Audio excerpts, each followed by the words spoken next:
3.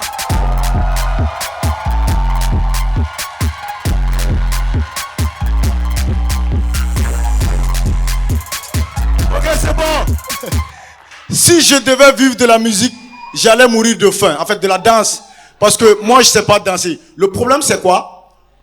Je n'ai pas de danse dans ma tête, mais c'est mon corps qui refuse d'exécuter. Ça vous arrive, non? Vous êtes en boîte de nuit, vous êtes là, vous dansez. Les pas sont là, mais ton corps ne refuse d'exécuter. Alors, je disais, c'est ma première fois de venir ici, au TCO, et de venir ici, à Brazza. Et ça n'a pas été facile, parce que imagine, d'abord, Mori, qui présente super bien. Imagine l'élégance, c'est-à-dire sa manière de présenter, la rhétorique. Et moi, dans mes débuts, je n'ai pas eu cette chance. Aujourd'hui, avoir un public chaleureux comme ça, jouer ici, quitter mon pays pour venir, c'était pas permis au départ. Au départ, moi, après, vous allez faire ensemble, hein, on va synchroniser. Et au début, ça n'a pas été facile pour moi. Donc, moi, je jouais dans les Nganda. Vous connaissez? C'est pas le même présentateur comme Mori, hein, parce que Mori, c'est vraiment parler très bien, mais Nganda, c'est vraiment le gars qui a bu 30 bières pour te présenter. Il est là comme ça. Bonsoir. Tu disais ton nom, c'est quoi?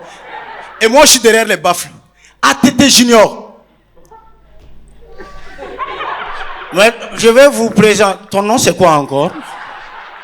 Et moi, je dis, c'est ATT Junior. Après, souvent, tu sors. Au moment de prendre le micro, c'est pas pareil ici ce soir. Au moment de prendre le micro pour parler, comme tu n'es pas loin des toilettes, il y a toujours un monsieur qui est là.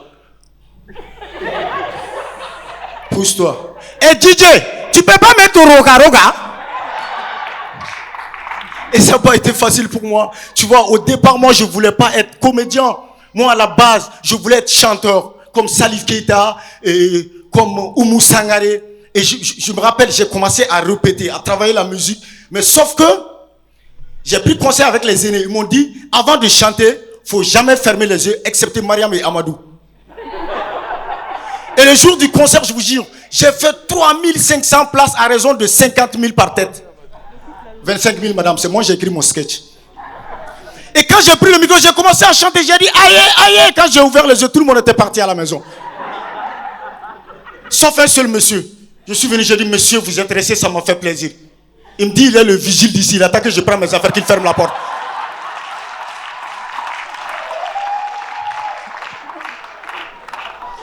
Et bon, après, j'ai arrêté la musique, je me suis dit, le destin de chacun dépend de son visage, de sa manière d'être. Par exemple, je prends un exemple. Avant de commencer la comédie, vous vous rappelez quand nous étions tous à l'école? Tu te rappelles quand le professeur il est au tableau, il commence à écrire. Un moment, même si vous n'avez pas terminé d'écrire, le professeur s'en va, il demande de continuer à recopier. Mais vous avez toujours un gars en classe qui n'est pas comme les autres. Lui, il veut faire du mal aux autres. Il prend un chiffon, il vient, il efface le tableau. Oui, mais ce sont eux qui sont au bord de la route, dans les circulations pour nettoyer les vitres des voitures maintenant. Et après, aujourd'hui, quand j'ai annoncé que je quitte le Mali pour venir donner un spectacle d'humour ici, ma famille, tout le monde, j'ai un tonton, il n'est pas comme les autres. Quand il a appris que je voyage, il dit, ATT, si tu viens, achète-moi une télévision. Et toute ma vie, j'ai acheté des télévisions pour mon oncle. Mais malchance pour lui, à chaque fois que j'ai acheté des télés pour lui, il y a un voleur qui venait prendre sa télé. Intelligent qu'il est, tout récemment, j'ai acheté une nouvelle télévision pour lui avant de venir. Il a écrit sur la télévision, c'est gâté. Et quand le voleur est venu voler, le voleur a écrit sur le mur, on va réparer.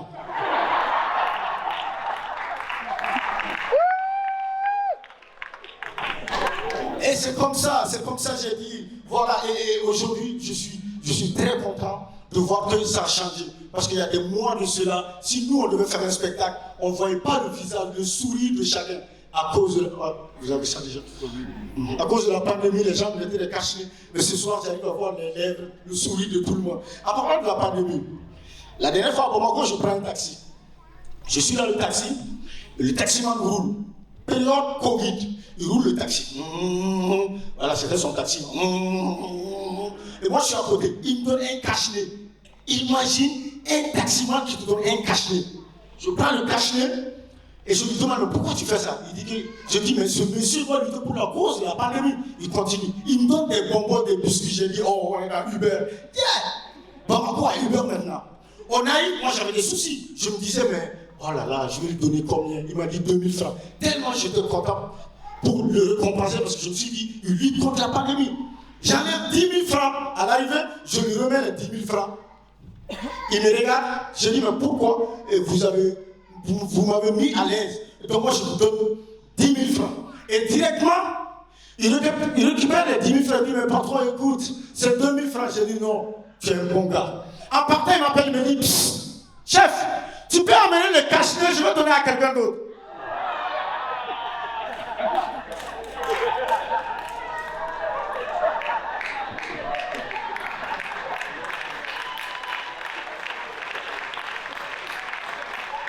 Oh, j'ai voyagé, je suis allé dans beaucoup de pays. Je suis allé au Burkina Faso, un pays que j'aime bien. Arrivé au Burkina, nous étions des comédiens dans la délégation. Il y avait un monsieur parmi nous, il était herbivore. Et alors on est là dans le restaurant. Je dis, cher cuisinier, parmi la délégation, en fait, il était végétarien. Donc je laisse la blague, oh merde, j'ai écrit quelque chose que j'ai sauté. En fait, le monsieur était végétarien, donc j'ai niqué la blague, oh merde. C'était pas prévu. C'était pas prévu. Donc je laisse le Burkina, je m'en vais au Congo. Quand je suis venu, j'avais un pote. Je suis allé lui rendre visite, il a 3 enfants. Ses enfants sont venus le voir, le premier il avait 2 de moyenne. Il l'a passionné. Le deuxième aussi, 2 de moyenne. Il l'a passionné. Le Benjamin n'était pas allé à l'école. Lui, il n'était même pas rentré en classe. Quelques minutes plus tard, les autres sont en train de pleurer. Papa m'a frappé, mais moi j'ai eu 2, mais après l'autre il a eu 3. Pourquoi il ne te frappe pas? Et le petit sort, moi j'étais là dans la cour. Le petit sort, on lui demande, mais pourquoi papa t'a pas frappé? Pourquoi papa t'a pas frappé? Et le petit répond, en lui remettant mon cahier, j'ai mis 1000 francs dedans.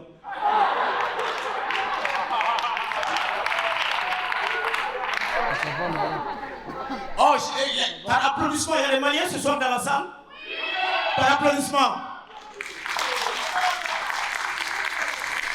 Et vous êtes pas nombreux. Amis Romain.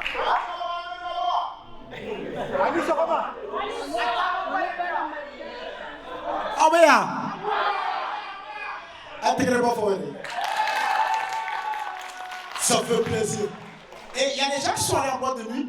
Par applaudissement, c'est qu'ils aiment les boîtes de nuit.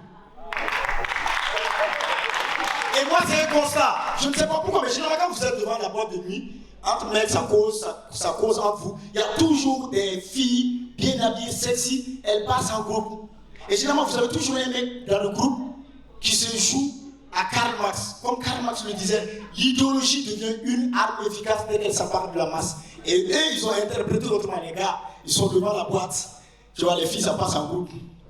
Et il y a toujours un mec qui est là. Ouais, et chérie. Et généralement, quand les filles, elles passent, c'est toujours la plus vilaine qui répond. Eh, ne vous arrêtez pas, hein. Pourquoi vous vous arrêtez? On t'a même pas appelé. On t'a même pas fait ci. On t'a même pas fait ci. Et j'ai fait un constat aussi, quand je suis venu ici au Congo Brazza, j'ai vu qu'il y a... je retiens le mot. Souvent, il y a des coupures d'électricité. Oh non, moi je n'ai rien contre l'État. Moi je sais ce qu'est, monsieur, il n'y a pas de problème sur ça. Je t'explique.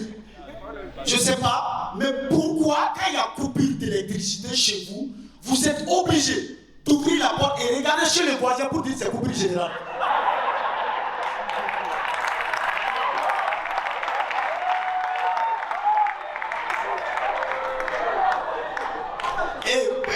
Et je me rappelle à part de mes voyages, comme c'est s'appelle sur le Burkina, parce que j'ai donné l'assaut, parce qu'en fait ça venait venir avant. Alors, au Mali, ici j'aimerais juste poser une question. Qu'est-ce qui impressionne ce pays-là? Vous avez quoi de géant, monument ou quoi? Dites-moi le nom de quelque chose qui impressionne. C'est quoi?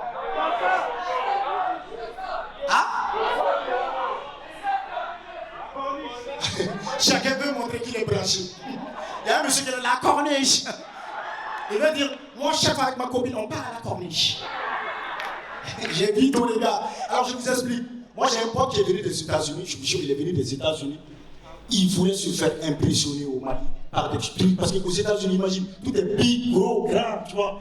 Et moi je me promène avec lui, je viens, je lui montre l'église. Je dis, voilà l'église du Mali.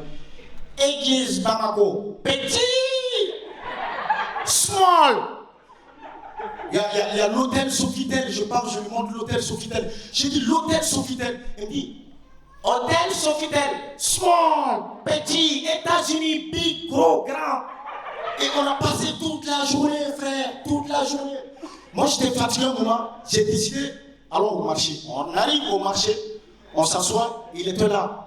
What? C'est-à-dire, il est toujours excité à voir quelque chose de géant. Après, à terre, il y avait des ignorants. Après un moment, il me regarde et dit, what? J'ai dit, ce sont des suppositoires.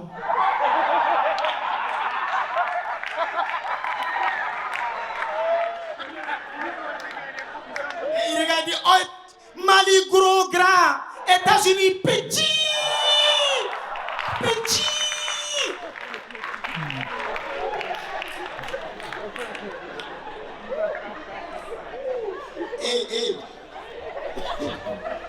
Il y a un monsieur qui dit, on l'attend. Il lui a un décalage, allez, vas-y, continue.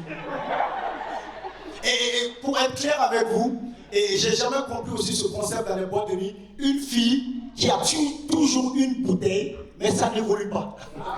Elle est là, elle est comme ça. Attention, j'ai enlevé 100 francs dedans. Et j'aime aussi les mecs qui partent en boîte de nuit, ils veulent toujours montrer qu'ils sont en voiture. Vous n'avez pas remarqué comment ils dansent? Quand ils sont en boîte de nuit, le mec, aujourd'hui, nous, avec les filles, on n'a pas besoin de dire que nous sommes venus en voiture, parce que la voiture est dehors, mais il faut le prouver à l'intérieur de la boîte. Le gars, il danse comme ça.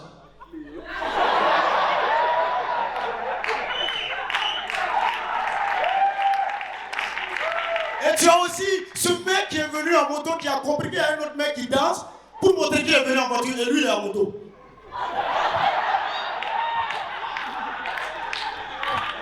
Et j'aime bien le concept où celui, comme vous ce soir, tant d'entre vous qui est venu à pied, lui il attend la dernière moment, en fait il attend le bon moment pour exploser. Lui il était en voiture, l'autre en moto, et lui c'est glissement yobi. Et là ça veut dire qu'il est venu à pied. Et moi j'adore les boîtes de nuit. Et souvent les chambres de base, généralement je vais être poli, parce qu'il y a des enfants dans la salle, c'est très important. Généralement dans les chambres de base, je ne sais pas le concept c'est quoi. Généralement quand tu as la main de ta copine, c'est toujours comme ça. Ça marche, allez, arrête s'il te plaît. Allez, on y va. Vous ouvrez la chambre, vous rentrez. Mais généralement, c'est après le mec qui est le premier à sortir. Eh, dépêche-toi, sinon moi je vais aller te laisser.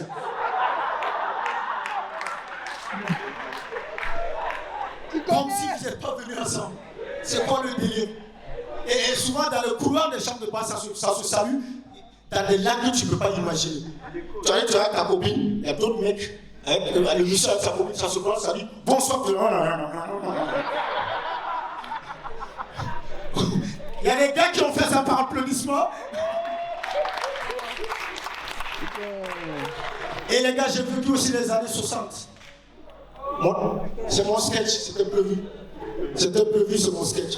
Tu sais, les années 60, comme on le dit, au temps de l'indépendance du Mali, il y a un blanc, un Touba, qui est venu au Mali. Il voulait manger de la salade.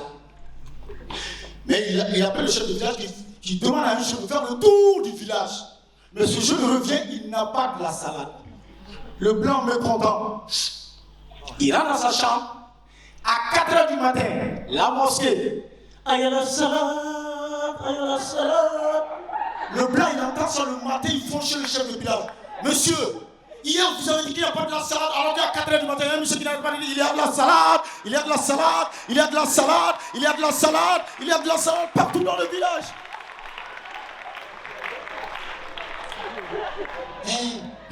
Et j'aime bien aussi les blancs. Les blancs dans les boîtes de nuit, ils calculent pas le mouvement. Tu sais, quand nous on danse, il y a la cohérence, le rythme est là, dans notre sang, on est comme ça. On suit le mouvement, tu vois, nous quand on danse. Mais le blanc, je sais pas, les blancs du Mali, partout en Afrique, c'est la même chose. Mais frère, c'est quoi le concept, quoi? Vous avez ça? Mais c'est quoi le concept? Ah non, mais je suis content, c'est ma première fois, frère, d'être ici. De toucher ce sol, le toucher au... Oh merde, c'est génial. Imagine, quand je vais rentrer au pays, je ne peux pas marcher normalement. Parce qu'au moins, j'ai pris l'avion, Air Royal Maroc, frère. On est rentré tout le temps. Ouais, je comprends, t'es parlé dans l'avion, c'est pas grave, c'est pas grave. On était dans l'avion, frère. les écrans, on mangeait, on est venu au TCO. Je suis venu au TCO. Imagine mon retour au Mali. Je vais marcher comme ça.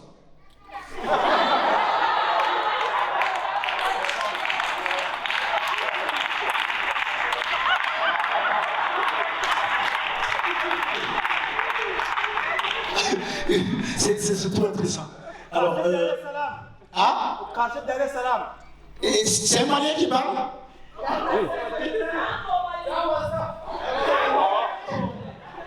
Et en parlant de Somalie, je vous explique.